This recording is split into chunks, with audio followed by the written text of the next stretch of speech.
learn from the word of the Lord. And this is the most important teaching I think we should everybody know in detail. And I'm going to be sharing with you every aspects of it. And it's very common that we do things which God didn't like it. So we're going to learn from the Word of God. If God something which He don't like, what we call it, and how the theology explain it. So today's message is about sin. Theologically, sin is a condition or a violation of God's will, number one. His moral law, which He gave it to the whole universe, I should say, or maybe in this the whole earth. And it is not only an outward act, but it also a condition of human heart. The sin is not just like an outward act, it is an internal condition of the heart. The basic theologically meaning is that the most common biblical word for sin means to miss the mark. And the Greek word for the sin, next, is Hamartia. Hamartia means to miss the target or fall short. So it's like two meanings of it. Number one is to miss the target, and second is fall short. In Romans, Paul says, for everyone has sinned. So if we use a literal Greek here, it says, for everyone has missed the mark. Or he is saying, everyone has fallen short. So it's mean that God have a mark for us. God want us to go to that mark. But when we miss that mark, it's mean that we are not going to we are not abiding the will of God. It says, for everyone has sinned, and we all short of the God's glorious standard. And in Urdu, it says, इसलिए कि सब ने गुनाह किया और खुदा के जलाल से महरूम हैं. So when he's saying सब ने, everyone, it means from Adam till now, every person who is born, he has sinned. And that sin is, it's not just one thing. Sin has so many other definitions. Another definition of sin is sin as a rebellion against God. Teresa, go next. Sin is as a rebellion. So when we disobey God, we rebel in this world for somehow with our parents, our siblings, especially with God, or we are independent from God, so we don't want to be with God. So this is also all called a lawlessness. This is also a condition which is called sin. 1 John 3:44 says that everyone who sinned is breaking God's law. Everyone who is sinning is breaking God's law. For all sin is contrary to the law of God. So every sin we do, sometimes we think like even the small sin we can do, nothing gonna happen. But every time we even say a lie, we saw somebody with the lustful like eyes, this is all sin. And this is a rebellion. And then there is another definition, Teresa, next. It says sin as a condition of heart. So this is the most important thing we have to understand. When Bible is writing heart, So it's mean mind. Because in Hebrewism, heart and mind are interact with each other all the time. So they don't use the terminology mind. They always says heart. A sin is a condition of the heart. What is this condition? The Bible teaches that sin is not only an action, but also internal motives and desires. So sin is the internal motives and desire which actually distort human nature and a broken relationship with God. Mark 7:21 and 22 says, "For from within of the person's heart come evil thoughts." So even if we are thinking something wrong, it is a sin. Sexual immorality. So sexual immorality has a lot of list, but all of us we know. Theft, murders, adultery, greed, wickedness, deceit, lustful desires, envy, slanders. I like the two last, pride and foolishness. Pride and foolishness. So this, in God's eye, pride and foolishness, even we do something foolish, God considers it as a sin, because He gave us His Spirit, He gave us like a normal heart and mind to think properly. So I'm just like right now explaining like an outline, so we can understand when we talk about in depth what is sin.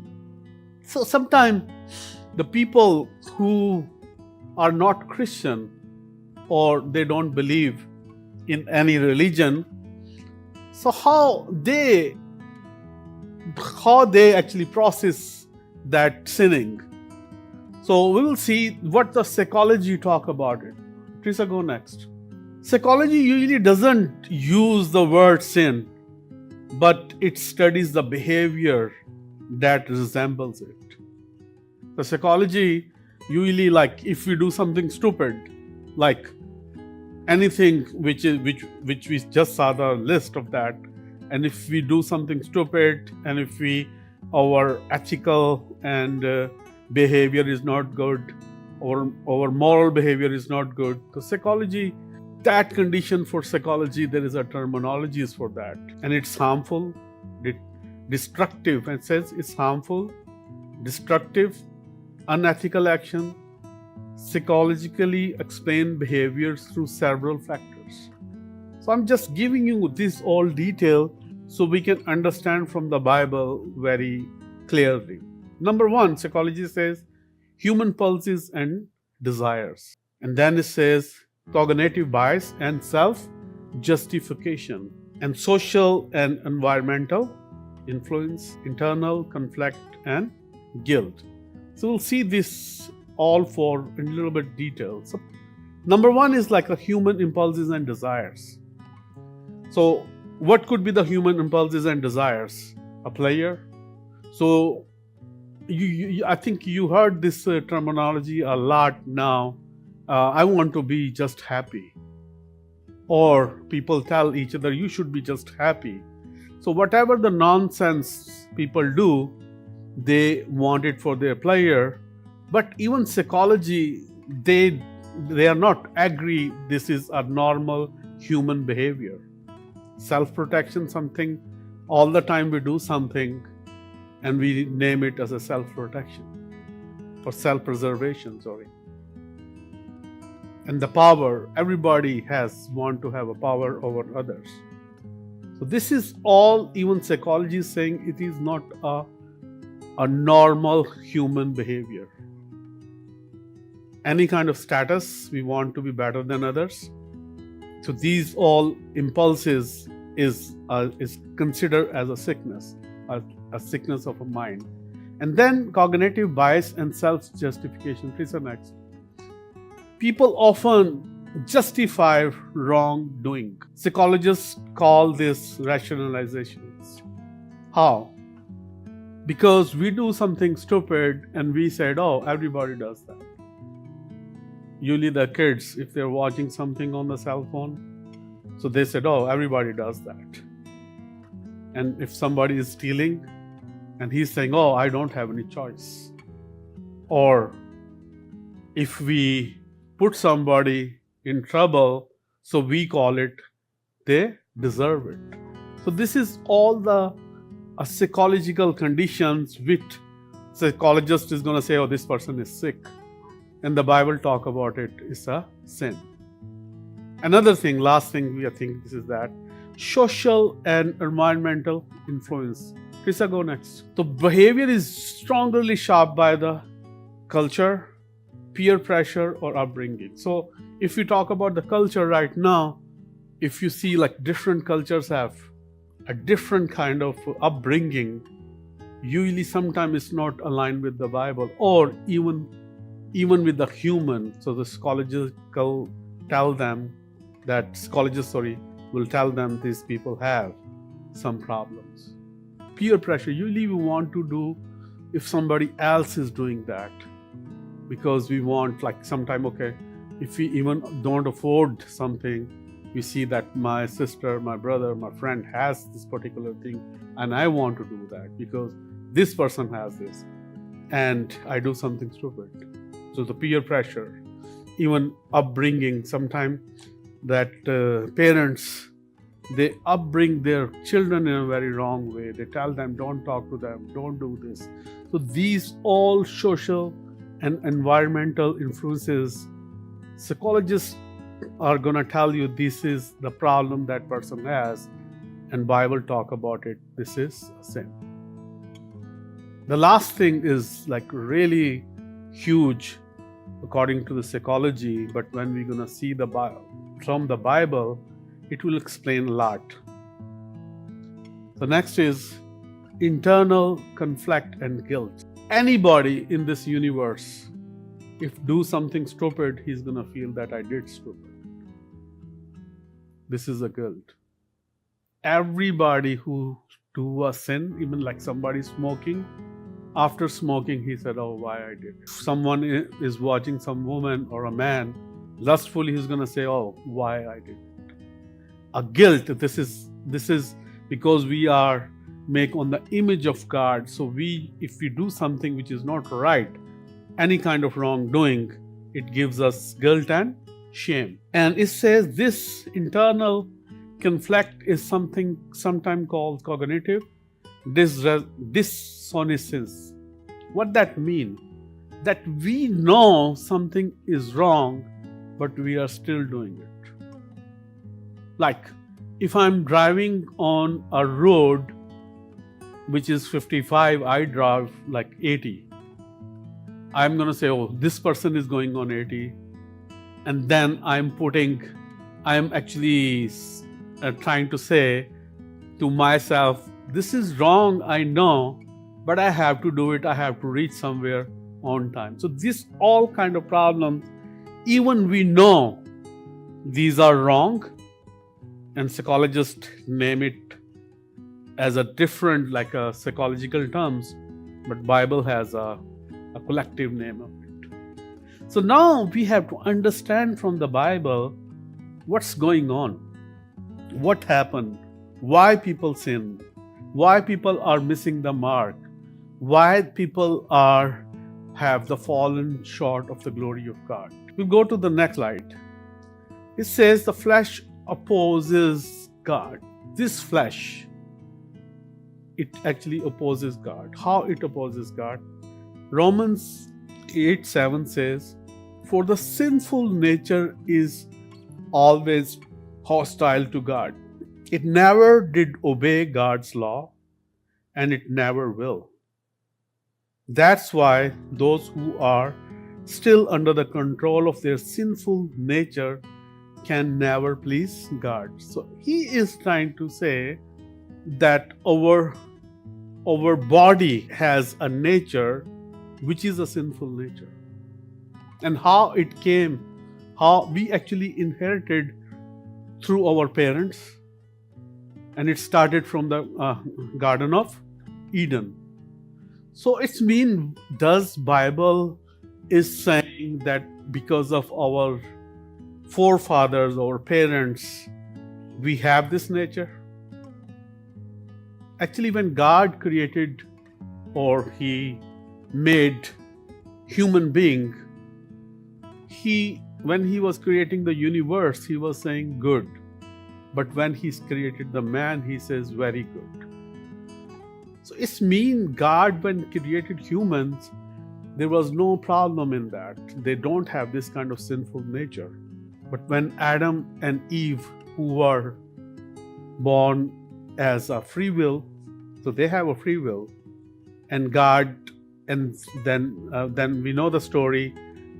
Serpent came, he gave them that you're going to be like God, and they forget that God loved them. They forget how God want them to don't take that fruit, and they ate it, and their nature actually changed.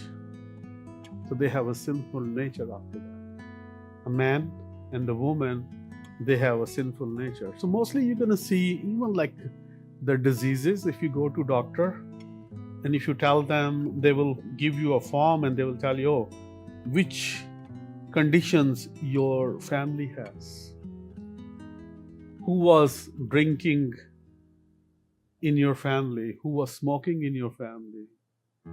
Even they go in huge detail what kind of diseases your siblings has, what kind of diseases. So it's not just like a human condition of sinning. Even our flesh, this flesh which you can touch, it is affected, and it's keep on coming on us. So it's mean that something happened in our body.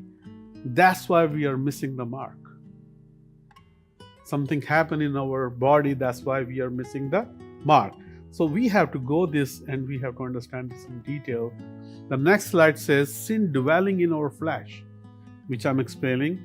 And in Romans 7:18 said, and I know that nothing good lives in me. He said, and I know that nothing good lives in me. That is in my sinful nature. I want to do right, but I can't.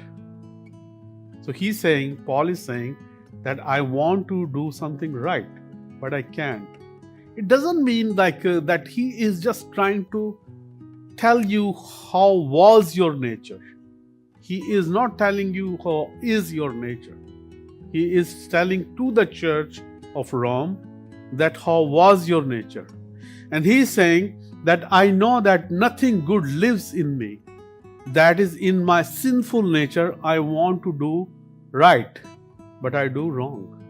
So it means that he said it means something is in me which is doing which I don't want to even do. And that the condition actually we are living in. And that condition is very bad. We have like an internal conflict. Krista, go next. In Romans 7:22 and 23 says, I love God's law with all my heart. Everybody knows and everybody want to do good. Everyone. Nobody want to lie. Nobody want to steal. Nobody want to have a lustful life. But there is another power, he says, there is another power within me that is at war with my mind. So there is a war going inside in our being. And that's called internal conflict.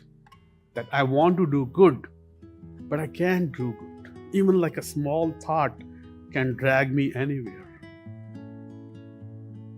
And usually, I was like reading something, usually that the people who do something very big nonsense, they started from the small. And then usually they built up that habit. And then they keep on doing whatever they have to do. Even when you study the demonology, the demons usually work like that. They don't just come and they just, they come inside you. I forget the right word for that. Possessed you. They don't possess you. They do something very little, like you watch pornography, nothing happens, right? It's educational, like this kind of thing. Even or you need it because your kids are wrong, like your kids are hungry, your kids need it. So these all kind of like a small ideas usually demons are gonna give you, and then your flesh is already have a sinful nature, because he says he has a power in you. That sinful nature is within power. It's not like a small thing. And this is an internal conflict that you want to do it or you don't want to do it. But if you don't want to do it, there's a solution. I'll tell you later. But sometime if you don't have a solution, you will keep going to do it.